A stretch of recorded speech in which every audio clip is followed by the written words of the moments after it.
मुख्यमंत्री शिवराज सिंह चौहान ने डीजीपी विवेक जौहरी को निर्देश दिए कि लापता युवतियों व बच्चियों को तलाश करने का अभियान तेज करें। उन्होंने कहा कि घर से बाहर अन्य जिलों में रहकर काम करने वाली महिलाओं का रिकॉर्ड रखने के लिए सिस्टम बनाएं, जिसमें वे शिकायत कर सके, तभी उनके साथ होने वाले अपराधों पर रोक लग पाएगी। उन्होंने कहा कि ऐसी व्यवस्थाएं हो, कार्य करने के लिए जिले के बाहर जाने पर रजिस्ट्रेशन अनिवार्य हो। उन्होंने कहा कि गायब बच्चियों में बेटों की तुलना में बेटियों की संख्या दुगनी होने से यह स्पष्ट संकेत है कि उनका गायब होना सामान्य नहीं है। मुख्यमंत्री ने युवतियों के लापता होने को गंभीरता से लिया। यही वजह है कि उन्होंने मंत्रालय में इसको लेकर उच्च स्तरीय बैठक बुलाई।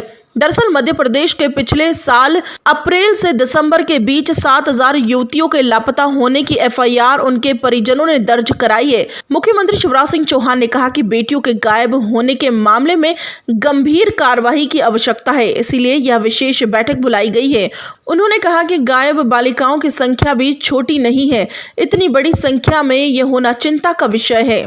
बैठक में डीजीपी जौहरी ने बैठक में बालिकाओं युवतियों के गायब होने के पीछे प्रमुख कारण बताए। उन्होंने कहा कि शहरी क्षेत्र के थानों में दर्ज मामलों में अधिकांश में बिना बताए घर से जाना, नाराज होकर भागना या फिर बिन बताए प्रेमी के साथ भागने के तथ्य सामने आए हैं, जबकि ग्रामीण क्षेत्र से मजदूरी के नाम पर पलायन होता है। इसमें श्रम विभाग की कार्यवाही आवश्यक होगी। इस पर मुख्यमंत्री ने कहा कि यह भी देखें कि कॉन्ट्रैक्टर उन्हें कहां और किस कार्य से ले जाते हैं, इसका संपूर्ण रिकॉर्ड रखा जाए। बैठक में गृह मंत्री नरोत्तम मिश्रा, मुख्य सचिव इकबाल सिंह बेस व अपर मुख्य सचिव राजेश राजौरा भी मौजूद रहे। ये एक बहस चलनी चाहिए कि बिटिया के विवाह की उम्र अभी 18 है, क्या पूरी परिपक्वता के लिए बढ़ा के 21 की जानी चाहिए? इसमें भी विचार होना चाहिए। वैसे तो केंद्र सरकार ने माननीय प्रधानमंत्री कई ऐसी वेबसाइट बंद करवाई, आप जानते हो। मैं अभिनंदन करता हूँ माननीय नरेंद्र मोदी जी का। उन्होंने बहुत ठोस और कठोर कदम उठाए, क्योंकि पोर्न फिल्में एक बड़ी समस्या है मानसिकता गड़बड़ाने के लिए। उस दिशा में भी क्या किया जा सकता है, हम अपराधी सारे पकड़ लिए गए हैं और गिरफ्तार हैं और कठोर से कठोर सजा उनको दिलाने में कोई कसर नहीं छोड़ी।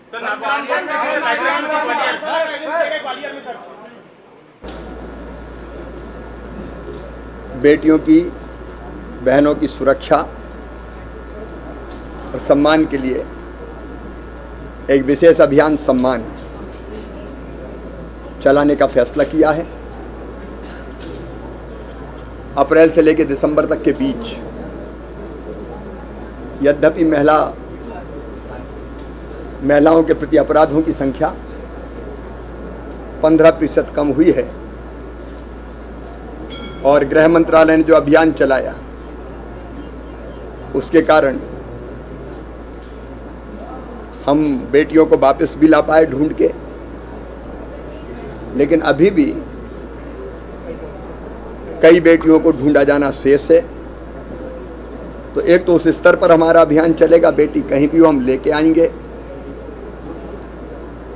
विशेष अभियान। लेकिन उसके साथ साथ समाज को जागरूक करने का अभियान भी, समाज में बेटियों के प्रति सम्मान और अनुकूल वातावरण बने, दुर्भाग्यपूर्ण घटनाएं रोकने समाज स्वयं भी आगे आ पाए, इसके लिए एक सम्मान अभियान ये चल रहा है। आपने देखा इस अभियान की शुभंकर है गुड्डी, जो एक जागरूक बेटी है। और ऐसी घटनाएं जो रोज कई बार फप्तियां कसने की, पीछा करने की, दुपट्टा खींचने की, अश्लील हरकत करने की, ताक झांक करने की, जितने तरह की भी घटनाएं होती है, उन घटनाओं को कैसे निपटा जाना चाहिए, गुड्डी इस मामले में बेटियों को सिखाएगी।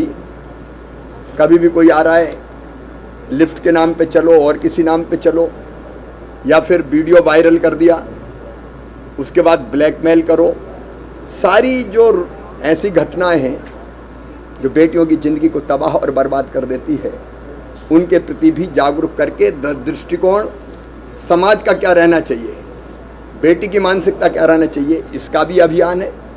और पुलिस अपनी तरफ से ऐसे अपराधियों के खिलाफ कोई कसर नहीं छोड़ेगी।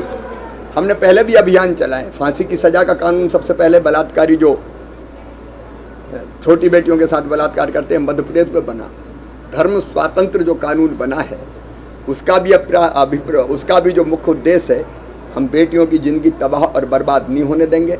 तो कानून बनाने से लेके सज़ा देने से लेके और समाज को जागरूक करने तक का ये अभियान है। हमने आज ही समीक्षा बैठक की है, गृह मंत्री जी, अधिकारी और हम थे। हमने ये तय किया है कि हम एक आउटलाइन बना रहे हैं। बेटी अगर कोई गायब है, अब गायब होने के कई कारण हो सकते हैं, कई बार घर से नाराज होकर भी जाती हैं और तरह की घटनाएं भी होती, कई बार काम के लिए कोई ले जाता है, तो चेक लिस्ट के अनुसार कार्रवाई होगी, चेक लिस्ट बनेगी। परिजन जिसके यहाँ से बेटी गुमी है उसको अधिकार पत्र दिया जाएगा जिसमें पुलिस कौन कौन से काम करेगी विवेचना में उसको स्पष्ट किया गया है, उसका उल्लेख होगा। और बच्चे के परिजनों के साथ थाना प्रभारी को बैठना पड़ेगा, बैठ के बताना पड़ेगा, क्योंकि कई बार शुरू में सरगर्मी रहती है, बाद में फिर ढिलाई हो जाती है। और केवल वहीं तक सीमित नहीं रखा, एसडीओपी केस डायरी के साथ परिजन के साथ बैठेंगे, उसकी समय सीमा तय की। फिर एसपी, आईजी और डीजीपी के स्तर पर भी एक प्रक्रिया हमने तय की है, उसका हम पालन करेंगे। ओवरऑल डिपार्टमेंट और गृह मंत्री इस मामले को देखेंगे। और अब बाहर अगर कोई जाए तो एक व्यवस्था हम ऐसा बना रहे हैं काम धंधे के लिए भी, कि गांव में, ज़िले के बाहर अगर जाए और अगर प्रदेश से बाहर जाए तो ज़िले में उसकी व्यवस्था भी बन रही है। पूरी आउटलाइन मैंने निर्देश दिए, हम लोग जल्दी बना लेंगे। तो ये पता रहे कि बेटी कहाँ गई है, ताकि किसी संकट और मुसीबत में वो आए तो हम उस बेटी को मदद कर सकें। एक नहीं, ऐसे अनेकों प्रयास किए जा रहे हैं। सम्मान कार्यक्रम का यही उद्देश्य था, बेटियां समाज में सुरक्षित और सम्मान के साथ रहे, और समाज के साथ मिलकर करेंगे, क्योंकि मानसिकता बदलने की ज़रूरत है। तो केवल सरकारी अभियान नहीं, ये समाज का अभियान होगा। मीडिया के मित्रों से भी निवेदन है कि इस अभियान में सहयोग करें। नेशन टुडे 24 के लिए मध्य प्रदेश भोपाल से ब्यूरो रिपोर्ट।